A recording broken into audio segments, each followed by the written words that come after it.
ইরানি ক্ষেপণাস্ত্র, ইসরায়েলে নতুন আতঙ্ক। ইরান পারমাণবিক অস্ত্র অর্জন করতে পারবে না, একমত যুক্তরাজ্য এবং যুক্তরাষ্ট্র। পাচারের টাকায় যুক্তরাজ্যের সম্পদের পাহাড়।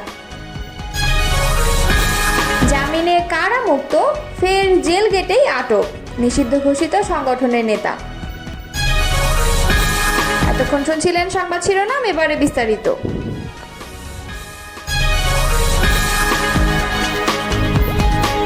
ইসরায়েলের দক্ষিণাঞ্চলীয় শহর বিয়েরশেবায় ইরানের ক্ষেপণাস্ত্র সরাসরি আঘাত হেনেছে। এই ঘটনায় বেশ কয়েকজন আহত হয়েছেন। এদিকে সরাসরি ক্ষেপণাস্ত্র আঘাত হানায় স্থানীয় নাগরিকদের মধ্যে আতঙ্ক ও উদ্বেগ দেখা দিয়েছে। শুক্রবার সকালে লাইভ আপডেটে এসব তথ্য জানিয়েছে কাতার ভিত্তিক সংবাদ সংস্থা আল জাজিরা। বিয়েরশেবা পৌরসভার বরাত দিয়ে ইসরায়েল ইয়েদিওত আহরনত সংবাদ মাধ্যম জানিয়েছে, এটি কোনো ভূপতিত বা প্রতিরোধ করা ক্ষেপণাস্ত্রের ধ্বংসাবশেষ নয়, বরং পূর্ণাঙ্গ একটি ক্ষেপণাস্ত্র সরাসরি শহরে আঘাত হেনেছে। হামলায় এখন পর্যন্ত ক্ষয়ক্ষতি ও হতাহতের বিষয়ে বিস্তারিত জানানো হয়নি, তবে সরাসরি আঘাতের খবর সামনে আসায় স্থানীয় নাগরিকের মধ্যে আতঙ্ক ও উদ্বেগ দেখা দিয়েছে। চ্যানেল 12 নিউজ জানিয়েছে, ইসরায়েলি সেনাবাহিনী নিশ্চিত করেছে যে ইরানি ক্ষেপণাস্ত্রটি বিমান প্রতিরক্ষা ব্যবস্থার মাধ্যমে প্রতিহত করা সম্ভব হয়নি, সরাসরি লক্ষ্যবস্তুতে আঘাত হেনেছে এবং আকাশ প্রতিরক্ষা কোনো বাধা তৈরি করতে পারেনি। সংবাদ মাধ্যমগুলো জানিয়েছে, এই হামলায় কয়েকজন আহত হয়েছেন, তবে আহতদের পরিচয় কিংবা অবস্থা সম্পর্কে বিস্তারিত এখনও প্রকাশ করা হয়নি। ইরান কখনো পারমাণবিক অস্ত্র তৈরি বা অর্জন করতে পারবে না বলে একমত হয়েছেন যুক্তরাজ্য ও যুক্তরাষ্ট্রের দুই পররাষ্ট্রমন্ত্রী। যুক্তরাজ্যের পররাষ্ট্রমন্ত্রী ডেভিড ল্যামি এবং যুক্তরাষ্ট্রের পররাষ্ট্রমন্ত্রী মার্কো রুবিওর মধ্যে বৈঠকের পর প্রকাশিত বিবৃতিতে এই তথ্য জানানো হয়েছে, খবর বিবিসি। ল্যামি মধ্যপ্রাচ্যের পরিস্থিতিকে বিপজ্জনক বলে বর্ণনা করে বলেছেন যে দীর্ঘমেয়াদে পারমাণবিক সমস্যা সমাধানের উপায় নিয়ে তারা আলোচনা করছেন। তিনি আরও বলেন, আগামী 2 সপ্তাহের মধ্যে একটি কূটনৈতিক সমাধান অর্জনের জন্য একটি সুযোগ তৈরি হয়েছে। রুবিওর মুখপাত্রের মতে, ইরান কখনোই পারমাণবিক অস্ত্র তৈরি বা অর্জন করতে পারবে না। এই বিষয়েও দুই পররাষ্ট্রমন্ত্রী একমত হয়েছেন। এর আগে হোয়াইট হাউস জানায়, মার্কিন প্রেসিডেন্ট ডোনাল্ড ট্রাম্প বলেছেন যে তিনি 2 সপ্তাহের মধ্যে ইরানে মার্কিন সম্পৃক্ততার বিষয়ে সিদ্ধান্ত নেবেন। ইসরায়েল জানিয়েছে, এই সংঘাত শুরুর পর দেশটিতে কমপক্ষে 24 জন নিহত হয়েছেন। ওয়াশিংটন ভিত্তিক মানবাধিকার সংস্থা human rights activities news agency জানায়, শুক্রবার থেকে এখন পর্যন্ত ইরানে নিহতের সংখ্যা 639 জন। বৃহস্পতিবারও ইসরায়েল ইরানের পারমাণবিক অবকাঠামোতে হামলা চালিয়েছে।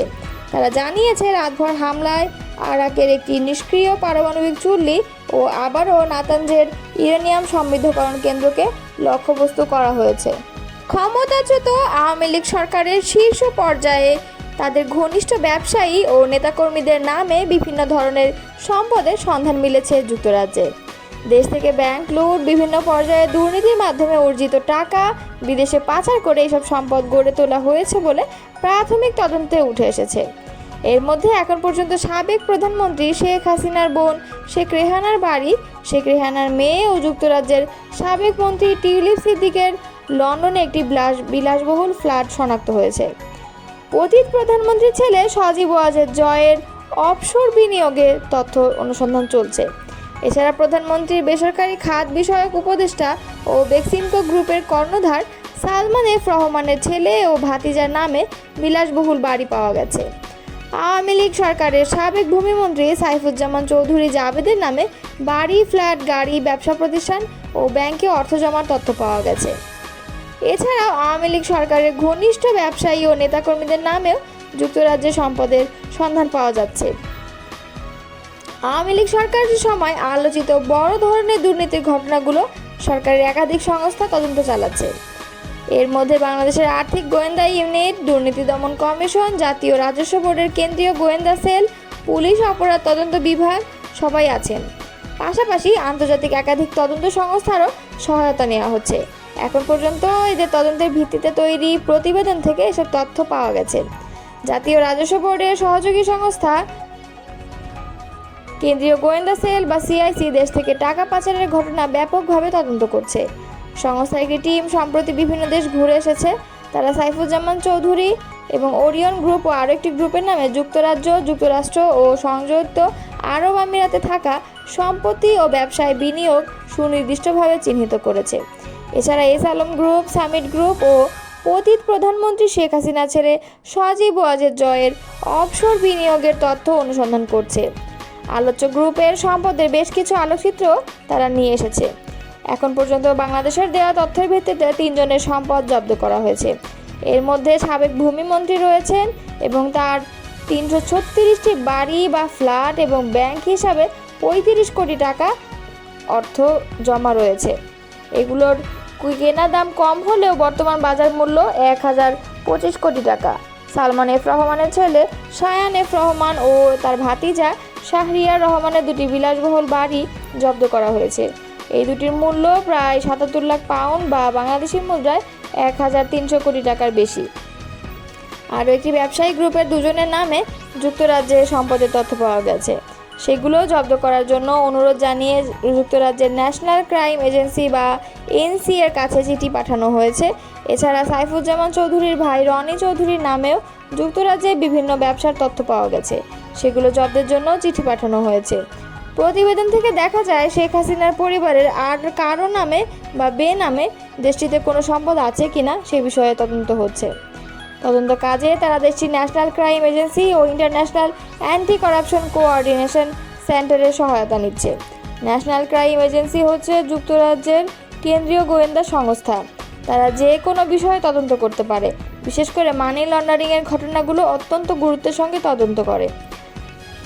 আইসিসি হচ্ছে যুক্তরাজ্যের সরকারের অর্থায়নে পরিচালিত একটি আন্তর্জাতিক দুর্নীতি বিরোধী বেসরকারি সংস্থা। এর সঙ্গে অস্ট্রেলিয়া, নিউজিল্যান্ড, কানাডা, সিঙ্গাপুর, মার্কিন যুক্তরাষ্ট্রের এফবিআই, যুক্তরাষ্ট্রের অভ্যন্তরীণ নিরাপত্তা সংস্থা সংযুক্ত। তারা একে অপরের পরিপূরক হিসেবে তদন্ত করে। কোনো ঘটনা তদন্তের প্রয়োজন হলে ওইসব দেশের সংশ্লিষ্ট সংস্থাগুলো একযোগে কাজ করে। বাংলাদেশ বিগত সরকারের 11টি ঘটনার যে তদন্ত হচ্ছে সেগুলোতে সহায়তা করছে ওই 2টি সংস্থা সহ আরও কয়েকটি আন্তর্জাতিক সংস্থা, যে কারণে দুর্নীতির মাধ্যমে পাচারের অর্থে বিদেশে গড়া সম্পদের তথ্য বের হয়ে আসছে। জামিনে কারামুক্ত হয়ে ফের জেল গেট থেকে আটক হয়েছে নিষিদ্ধ ঘোষিত সংগঠন ময়মনসিংহ মহানগর ছাত্রলীগের সভাপতি নওশেল আহমেদ অনি। রাষ্ট্রবিরোধী এবং আইনশৃঙ্খলা পরিপন্থী কর্মকাণ্ড ঠেকাতে তাকে আটক করা হয় বলে জানিয়েছে পুলিশ। বৃহস্পতিবার রাত 8:30টার দিকে ময়মনসিংহ কারাগারের সামনে থেকে এই ছাত্রলীগ নেতাকে আটক করা হয়। তার বিরুদ্ধে ডিসি বাংলো ভাঙচুর, শহীদ সাগর হত্যা মামলা, বিএনপি অফিস এবং দলটির নির্বাহী কমিটির সহ সাংগঠনিক সম্পাদক আবু ওয়াহাব আকন্দ ওয়াহিদের বাসা ভাঙচুরের মামলা রয়েছে। এর মধ্যে 3টি মামলায় নিম্ন আদালত এবং সর্বশেষ গত 25 মে উচ্চ আদালত থেকে অপর মামলায় জামিন লাভ করে। অনির বড় ভাই নওশেল আহমেদ অমি বলেন, সব মামলায় জামিন লাভের পর কারা ফটক থেকে অনিকে আটক করেছে পুলিশ। বর্তমানে তাকে কোতোয়ালি মডেল থানা হেফাজতে রাখা হয়েছে। কোতোয়ালি মডেল থানার ভারপ্রাপ্ত কর্মকর্তা মোহাম্মদ ফিরোজ হোসেন বলেন, রাষ্ট্রবিরোধী এবং আইন শৃঙ্খলা পরিপন্থী কর্মকাণ্ড ঠেকাতে নিষিদ্ধ ঘোষিত ছাত্রলীগ নেতাকে আটক করা হয়েছে। এ নিয়ে আইনগত ব্যবস্থা প্রক্রিয়াধীন। এর আগে গত বছরের 29 সেপ্টেম্বর পলাতক থাকা অবস্থায় ঢাকার মোহাম্মদপুর এলাকার একটি বাসা থেকে ছাত্রলীগ নেতা অনিকে গ্রেফতার করে র্যাব সদস্যরা।